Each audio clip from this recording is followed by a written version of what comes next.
Ce devait être une journée plus que symbolique. Un jour de victoire pour tous les opposants à la réforme des retraites d'Emmanuel Macron. Jeudi, dans le cadre de sa niche parlementaire, le groupe insoumis proposera l'abrogation du texte porté par Elisabeth Borne et adopté dans la douleur d'un 49.3 en mars 2023. À l'image du vote en commission, l'apport des voix du Rassemblement national aurait dû permettre d'abroger la réforme sans trop de difficultés. C'était sans compter la stratégie de la coalition gouvernementale qui, à force d'obstruction parlementaire, compte bien s'éviter l'organisation d'un vote dans l'hémicycle. Ce sabotage est grotesque. En conférence de presse mardi matin, la chef de file des Insoumis, Mathilde Panot, a le regard noir. La veille, les 4 groupes du socle commun Renaissance, LR, Modem, Horizon, ont déposé près de 1000 amendements sur le texte d'abrogation de la réforme des retraites.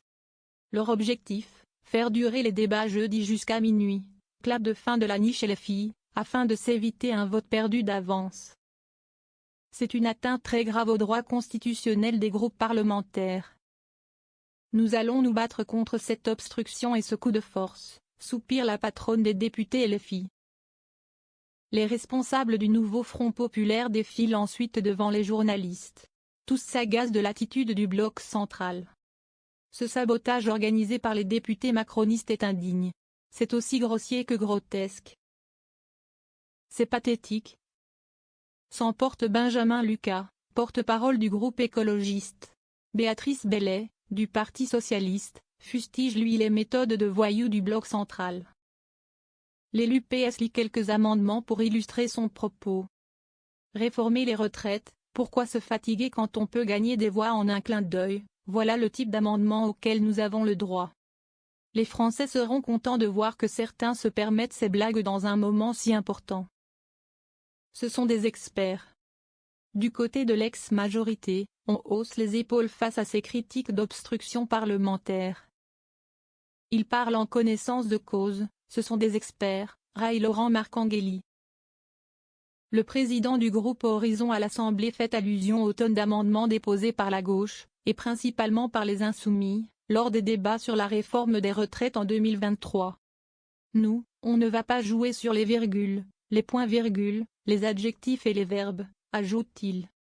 Sauf que plusieurs élus de gauche ont épinglé ces dernières heures sur les réseaux sociaux de nombreux amendements de changement de titre et autres astuces bien connues pour faire durer les débats sans aller sur le fond du sujet.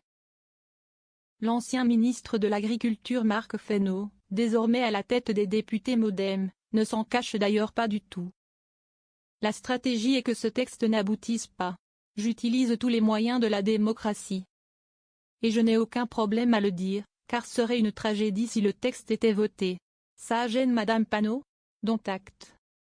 L'intéressé a bien tenté de montrer la différence entre l'obstruction parlementaire défendue par son camp en 2023 et la stratégie défendue par les macronistes ce mardi. À l'époque, nous faisions écho à la souveraineté populaire qui s'exprimait dans la rue contre la réforme, dit Mathilde Panot. Cela ne change pas beaucoup la situation de jeudi.